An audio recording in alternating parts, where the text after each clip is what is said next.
Hey guys, what is up? It is Oxide back from Elite Delta Gamers, and this week's Battlefield video is basically just on my concerns on Commander mode in Battlefield 4, because from what I've seen so far, it does look very cool, but it looks like it'd have a lot of issues in balancing it in different game modes and things like that. So we're going to get into that.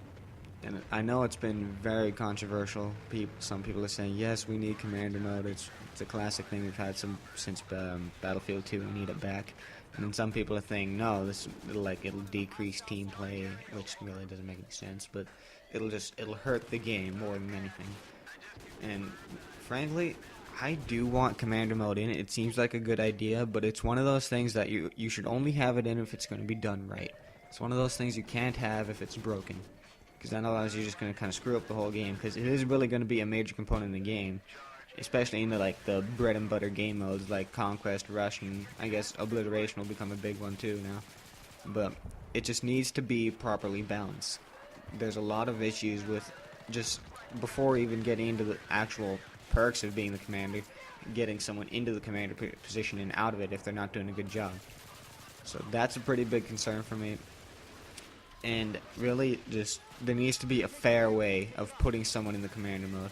Battlefield 2 did an alright job of it, but it didn't work at times. And I realize that there's never going to be any foolproof way to keep out trolls. Eventually, you're just going to have to deal with that, especially as the game ages, like Battlefield 3 has. People are going to get bored, they're going to start screwing around, they're not going to play to win anymore.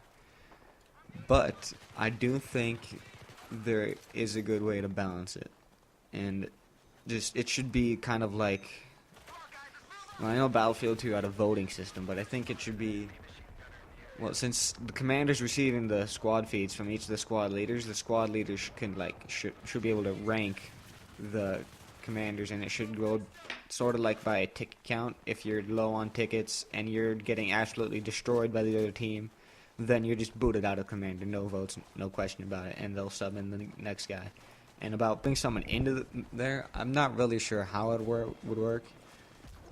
I wouldn't be happy with going with like the highest rank, the highest KD, or the highest score in the game, because really those can all differentiate between good and bad players. Occasionally you're not going to have a player that's not so great at the top.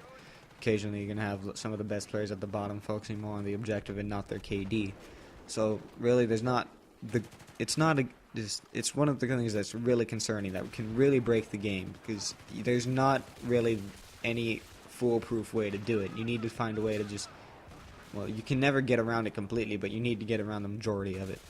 And it's not going to be an easy thing to do, and I'm pretty sure it's going to end up like the AC-130 in Battlefield 3 Armored Kill.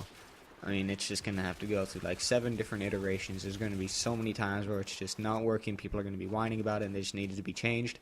So it's going to be patched multiple times, and like whether it's Commander itself, the perks he has, or the power of those specific perks, you can bet there's going to be changes, because it's never going to be, perfect as soon as it comes out. So that's on getting in and out of Commander mode. But now for the actual abilities he has. Now, I'll admit, it does look very cool. It looks like it can be a hell of a team play option. Have 5 guys on the ground, have one buddy, even if he's on a tablet or something, just hook up his mic, I guess, and then just communicating him, putting down tomahawks where he needs to be, telling the guys on the ground, just like, hey, I need this objective, I need that asset, you get that asset for me, I can support you, walk you in through the other objectives, and we can win this game. I think it's a great option for team play, and it could really work. But there's a lot of things that are concerning me. And first is the ability to have the gunship. And again, going back to Armored Kill, it was absolutely broken in Armored Kill. Well, at least on current gen. But just in Rush, the attacking team would spawn with it.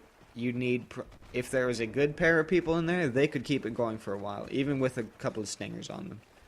So it took what, maybe 5 or 6 hits from a stinger to bring it down.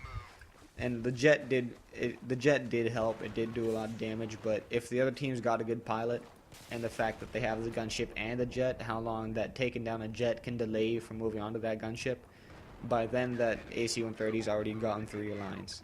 And you have no time to kind of reform after after, like, well, in an example of rush, that one set of charges is taken. You just have to, as soon as you get moved back, you're getting pounded by those 105s and 30 millimeters.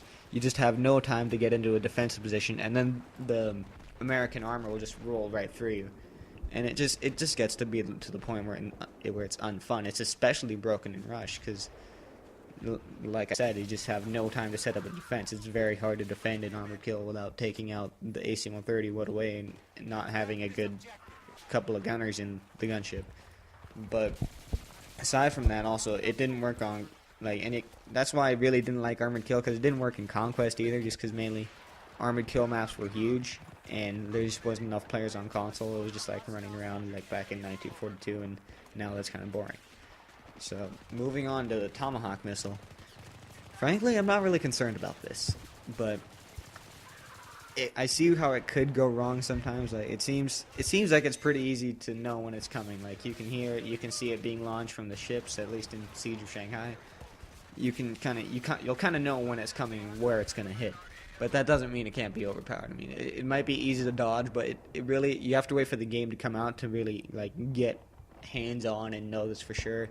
It might be completely broken for all we know. Blast radius could cross like 2 objectives.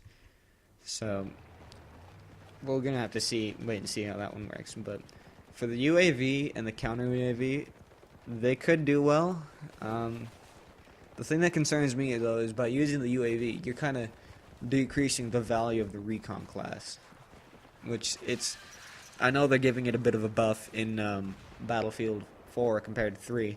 But still, like I said, we have to get hands-on to know if it's really, the classes are balanced, or it's just going to be like Battlefield 3 where everybody runs medic. It's one of those things you just have to wait and see for.